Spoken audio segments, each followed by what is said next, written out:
اس کی وجہ سے بھی پاکستان کے اندر بہت سے لوگ ڈبل مائنڈڈ ہو گئے ہیں کیونکہ امریکن مخالفت کی وجہ سے. اور دیکھیں دسمبر میں ڈیموکریسی کانفرنس بائیڈن نے کی تھی جس میں پاکستان نے شرکت نہیں کی. چین نے کہا تھا پاکستان کو اور چین کو انہوں نے انوائٹ نہیں کیا تھا. اب اس کے بعد اولمپکس کا امریکہ اور ویسٹرن کنٹریز نے بائیکاٹ کیا ہے. پاکستان کا وہاں جانا چین کے ساتھ سولیڈیرٹی ایکسپریس کرتا ہے, سولیڈیرٹی شو کرے. رشیا بھی جا رہا ہے. خاور آپ کی طرف آؤں گی. جس طرح سے سلمان غنی صاحب نے کہا کہ 1-on-1 ملاقات چینی صدر کے ساتھ ہم چاہتے ہیں کہ ہو, تو کیا ایکسپیکٹڈ ہے کہ روسی صدر کے ساتھ بھی وزیر اعظم کی ملاقات ہو؟ خبریں تو یہی آ رہی ہیں, فارن آفس سے یہی بتایا جا رہا ہے کہ ملاقات کے کافی چانسز ہیں پریزیڈنٹ پوٹن کے ساتھ.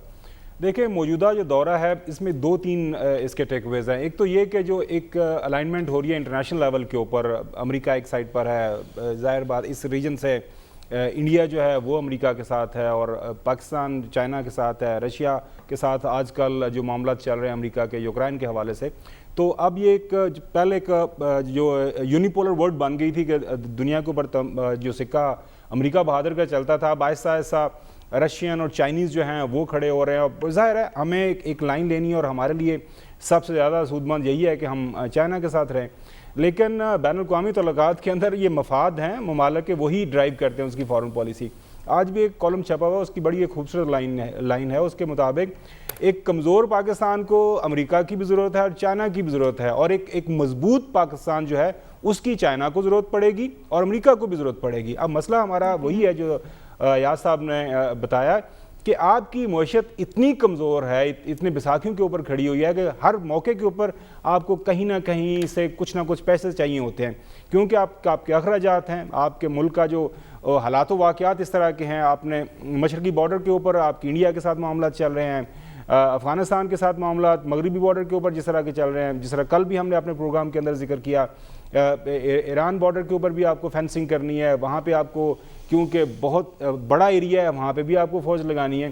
تو آپ کے اخراجات ہیں, ان کو اخراجات کو پورا کرنے کے لیے یا تو آپ کے اپنے اندر اتنی سکت ہو, آپ کی انڈسٹری اتنی سٹرانگ ہو, آپ کے ملک کے اندر پیداوار اتنی زیادہ ہو کہ آپ ایکسپورٹس کر رہے ہوں. وہ ہم نے ماشاءاللہ ہم نے اس طرف کبھی توجہ نہیں دی. جب کہیں بھوک پڑی تو کبھی انڈیا سے کبھی سعودی عربیہ سے لے لیا, کبھی ایم کے پاس بھاگ گئے, کبھی امریکہ سے لے لیا, چائنا سے لے لیا.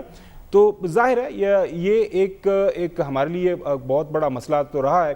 اب اس وزٹ کے دوران جو خاص طور پر 3-4 چیزیں ہیں, سی پیک کی ریویو کمیٹی ہے اس کے اوپر بات ہونی ہے, کچھ فائٹر جیٹس ہم نے خریدنے ہیں اس کے اوپر ایگریمنٹ کا پلان ہے. باقی جس طرح ابھی جو آپ نے ذکر کیا پریزیڈنٹ پوٹن کے ساتھ میٹنگ کے خیالات ہیں. ایک بات میں ضرور کہوں گا, چند ایک میٹنگز کا میں کوئی بیک گراؤنڈ جو میٹنگز ہوئی تھی بریفنگ جہاں پہ اسلام آباد میں ہوئی, میں اس میں تھا. چائنا کے ساتھ جو ماضی کے اندر آپ کے تمام سارے ایگریمنٹس ہوئے وہ کوئی فیوریبل نہیں تھے حکومت پاکستان کی طرف. اس میں کچھ جس طرح کی کچھ معاملات تھے کہ کتنا پیسہ ان کو جائے گا, کتنا پاکستان کے حق میں آئے گا, جو پروجیکٹس یہاں پہ لگیں گے اس کے اوپر کس طرح کی. ٹھیک ہے خبر, یہ جو 3 روزہ دورہ ہے اس سے امید کی جا رہی ہے کہ یہ ملک کے لیے سود مند ثابت ہو. اور وزیر اعظم اپنے وفد کے ساتھ 3 فروری سے 5 فروری تک چین روانہ ہو رہے ہیں. ہم واپس آئیں گے اس بریک کے بعد.